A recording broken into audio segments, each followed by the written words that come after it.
என் அன்புக்குரியவர்களே, நம்முடைய இரட்சகரும் மீட்பெருமாம் இயேசு கிறிஸ்துவின் நாமத்தில் உங்களை அன்போடு கூட வாழ்த்துகின்றேன்.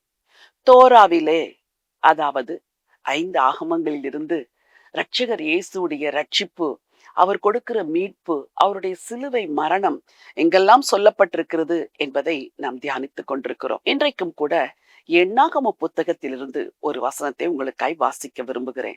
எண்ணாகமம் 21:9. அப்படியே மோசே ஒரு வெண்கல சர்ப்பத்தை உண்டாக்கி அதை ஒரு கம்பத்தின் மேல் தூக்கி வைத்தான். சர்ப்பம் ஒருவனை கடித்த போது அவன் அந்த வெண்கல சர்ப்பத்தை நோக்கி பார்த்து பிழைப்பான். இந்த வேத பகுதி அற்புதமான ஒரு செய்தியை சொல்லுகிறது. இஸ்ரவேல் ஜனங்கள் எல்லாரும் தேவனுக்கு விரோதமாகவும் தேவனுடைய தாசனாகி மோசேக்கு விரோதமாகி முறுமுறுக்கிறார்கள். அதாவது வாயினால் பாவம் செய்கிறார்கள். அவர்கள் வாயினால் பாவம் செய்ததினால் கொள்ளிவாய் சர்ப்பங்களை ஆண்டவர் அனுப்புகிறார். இது எதை சொல்லுகிறது? வாயினால் செய்கிற பாவத்திற்கு ஒரு தண்டனையை ஆண்டவர் அனுப்புகிறார். இன்றைக்கு வியாதிகள் பெருகி கொண்டிருக்கிறது. பலரும் நினைக்கிறோம், இந்த வியாதிக்கு இந்த கிருமி காரணம், இந்த வைரஸ் காரணம், இந்த பாக்டீரியா காரணம், இந்த ஆட்டோ இம்யூன் டிசீஸ் காரணம் என்றெல்லாம் நாம் காரணத்தை சொல்கிறோம்.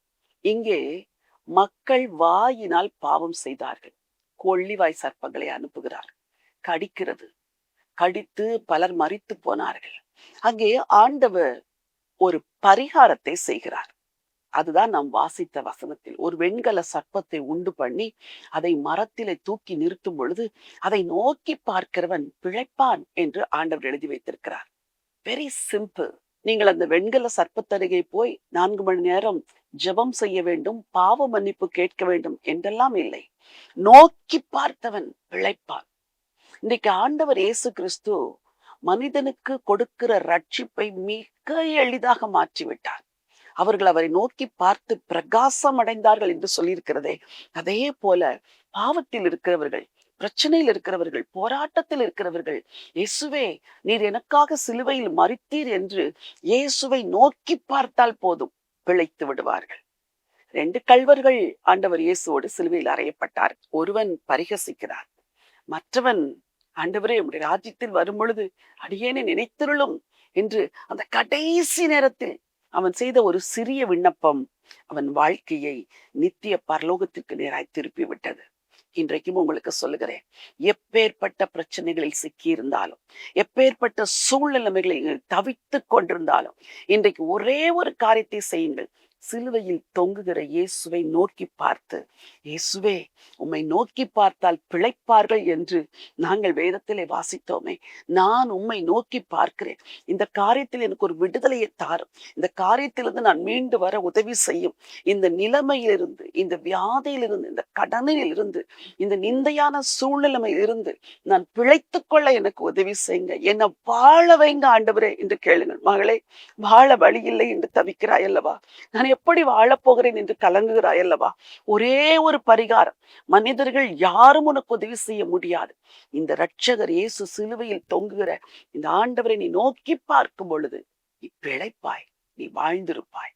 உங்களுக்காய் நான் ஜெபிக்க விரும்புகிறேன். அப்பா பிதாவை நன்றியோடு ஸ்தோத்திரிக்கிறேன். அப்பா ஆண்டவரே, உயர்த்தப்பட்ட சர்ப்பத்தை நோக்கி பார்த்த பொழுது எல்லாரும் பிழைத்தார்களே, அதே போல சிலுவையில் உயர்த்தப்பட்ட இரட்சகர் இயேசுவை நோக்கி பார்க்கிற ஒவ்வொருவரும் பிழைக்கும்படி நீர் எங்களுக்காய் மரித்தீர். அதற்காக கோடான கொடி ஸ்தோத்திரம். இன்றைக்கும் என் வார்த்தையை கேட்டுக்கொண்டிருக்கும் உடைய பிள்ளைகளுக்கு கர்த்தர் இரக்கத்தை செய்யுங்கப்பா. யாரெல்லாம் சிலுவையை நோக்கி பார்க்கிறார்களோ அவர்கள் எல்லாருக்கும் கர்த்தர் விடுதலையை தந்து ஆசீர்வதிக்க வேண்டும் என்று சொல்லி ஜெபிக்கிறேன்.